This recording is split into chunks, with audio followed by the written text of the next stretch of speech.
Arsenal kembali gagal memetik kemenangan di laga tandangnya setelah dikalahkan oleh Fulham.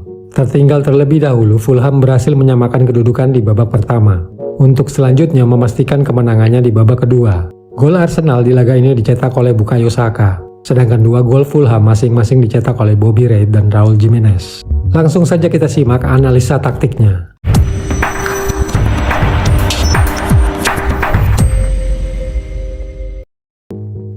Di laga ini Arsenal tidak menurunkan Zinchenko karena cedera.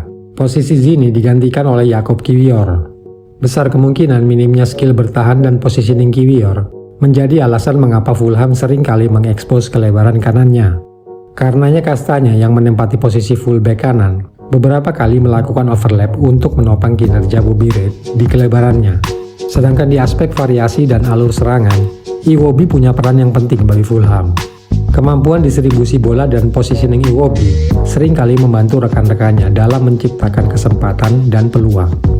Di aspek bertahan, Fulham tidak terlalu intens dalam melakukan pressing.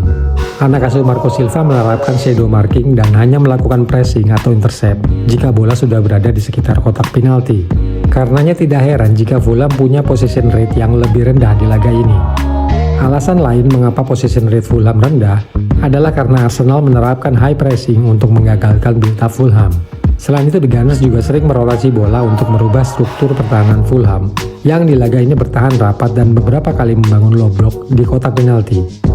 Sedangkan di aspek serangan, Arsenal berfokus di kelebaran kanannya, kelebaran di mana Bukayo Saka dan Odegaard berada. Dalam hal ini Declan Rice menjadi inisiator build up dan progresi bagi Arsenal. Data yang terangkum ini menunjukkan Declan Rice menyentuh bola sebanyak 117 kali, terbanyak di laga ini. Declan Rice juga menjadi pemain yang paling banyak melepaskan umpan progresif ke area pertahanan lawan, yaitu sebanyak 16 kali. Seperti terlihat di sini, Declan Rice turun mendekati backline. Dengan merapat ke backline-nya, Rice membebaskan dirinya dari pressing blok Fulham. Dan saat sudah merapat di backline, body position Rice yang menghadap ke gawang lawan memudahkannya untuk melakukan scanning dan melepaskan umpan dengan lebih akurat. Di sini kembali terlihat Declan Rice menjadi inisiator dari progresi Arsenal dengan melakukan link up dengan Odegaard di area kanan. Selanjutnya Odegaard, Nketiah, dan Bukayo Saka melakukan kombinasi umpan untuk mengekspos kelebaran kanannya. Satu peluang emas didapatkan Arsenal saat mengekspos kelebaran kanannya. Di sini Willian naik untuk memarking Ben White sehingga meninggalkan ruang kosong di belakangnya. Declan Rice selanjutnya memanfaatkan ruang kosong tersebut dengan melakukan kombinasi umpan dengan Bukayo Saka dan Odegaard. Sayangnya Kai Havertz gagal memanfaatkan peluang ini.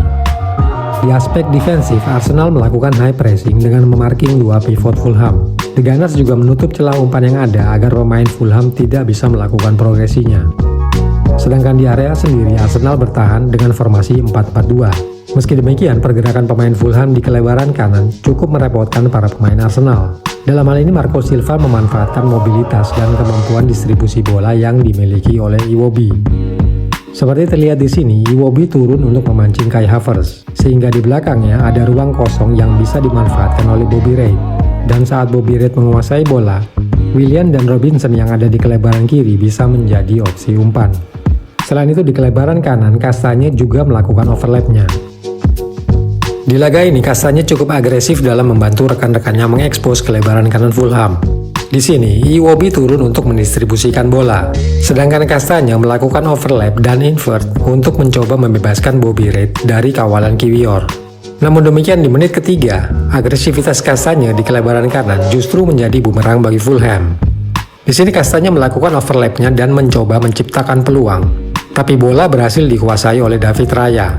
Selanjutnya setelah menerima bola dari Raya, Havertz menggerakkan bola ke Martinelli. Di sini Martinelli bisa bebas mengekspos kelebarannya karena Kastanya masih berada di belakang. Setelah melakukan cut inside, Martinelli melepaskan tendangan ke gawang. Kiper Leno berhasil menepis bola, tapi selanjutnya Bukayo mengarahkan bola kembali ke gawang dengan tap in-nya. Meski demikian di menit ke-27, Bessie berhasil menciptakan transisi dengan intercept-nya. Willian yang menerima bola selanjutnya melakukan counter attack. Pada saat ini, backline Arsenal kehilangan seorang pemain karena Ben White masih berada di depan. Selanjutnya, Carney yang menerima bola dari Willian melepaskan asisnya ke depan gawang, di mana Jimenez sudah menunggu dengan tap in-nya. Di babak kedua, Fulham bertahan dengan lebih rapat. apalagi setelah Bobby Reid mencetak gol kedua di menit ke-59. Selebihnya Fulham lebih sering membypass lini tengah dengan long ball.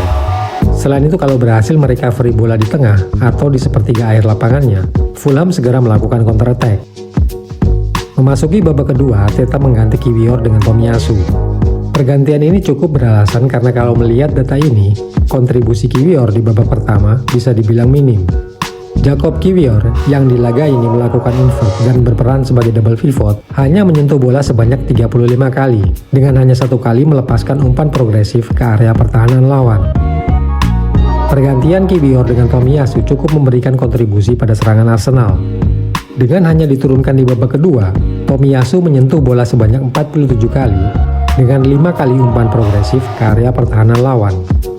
Selain mengganti Kiwior di pertengahan babak kedua, Arteta juga menarik keluar Ben White dan Martinelli untuk kemudian memasukkan Trossard dan Gabriel Jesus. Tapi selain melakukan pergantian pemain, tidak ada perubahan taktik yang dilakukan oleh Arteta. Hal ini menjadi pertanyaan karena setelah mengalami kekalahan dari West Ham di laga sebelumnya, sudah sewajarnya ada perubahan strategi yang dilakukan oleh Mikel Arteta di babak kedua laga. Apalagi di akhir babak pertama, skor berakhir imbang 1-1. Sedangkan di aspek progresi, Arsenal masih mengandalkan Declan Rice sebagai inisiator. Selain itu, kelebaran kanan juga masih menjadi fokus serangan Gunners. Dalam hal ini, Arsenal melibatkan semakin banyak pemain untuk mengekspos kelebaran kanannya. Seperti yang terlihat di sini, Fulham membangun pressing block di area tengah untuk menutup pergerakan dan celah umpan yang bisa dimanfaatkan oleh Declan Rice dan Tomiyasu. Karenanya, Nketiah turun untuk menjadi wall passer. Dengan begini, rekan-rekannya bisa melakukan progresi. Rotasi posisi juga dilakukan Arsenal untuk mengekspos kelebaran kanan. Di sini Odegaard meninggalkan posisi rutinnya di laga ini dengan lebih merapat ke backline. Selanjutnya, Odegaard mengambil alih sementara peran Declan Rice sebagai distributor bola. Di saat yang sama, Declan Rice mengisi ruang kosong yang ditinggalkan oleh Willian dan Carney, karena keduanya harus naik memarking Odegaard dan Ben White. Selain Odegaard, Tomiyasu juga merotasi posisinya di laga ini dengan berpindah dari posisi pivotnya ke area kanan. Perpindahan posisi Tomiyasu ke kanan ini semakin sering terlihat pasca gol kedua Fulham. Di sini, Bukayo membuka ruang untuk Tomiyasu dengan melakukan invert. Hanya saja, alih-alih melepaskan umpan ke Tomiyasu, Odegaard memutuskan untuk merotasi bola. Di menit ke-58, Bobby Reid berhasil melakukan tap-in setelah memanfaatkan second ball, hasil tendangan corner yang dilakukan Willian. Skor pun berubah jadi 2-1 untuk Fulham. Sebaliknya, tidak adanya variasi serangan dari Arsenal, ditambah minimnya jumlah pemain Arsenal yang merapat ke backline Fulham, membuat pertahanan Fulham semakin solid. Di sini terlihat Fulham mengisi backline-nya dengan 5 orang pemain. Dan saat Robinson melakukan pressing, Fulham menyisakan 1 orang pemain untuk mengamankan backline. Solidnya pertahanan Fulham juga terlihat dari cairnya pergerakan para pemainnya. Di sini terlihat Bobby Reid turun ke backline sambil mengantisipasi pergerakan Trossard di kelebaran. Tapi saat bola bergerak ke areanya, Reid melakukan tracking pada Havertz, sedangkan posisinya digantikan oleh Castagna. Dan pada saat Trossard melepaskan umpan, Fulham menyisakan 3 pemain di gawang dengan 1 orang pemain bebas untuk mengantisipasi pergerakan bola. Hingga laga berakhir, gawang Bernard Leno tidak lagi kebobolan, sedangkan Arsenal harus pulang tanpa mengantongi poin.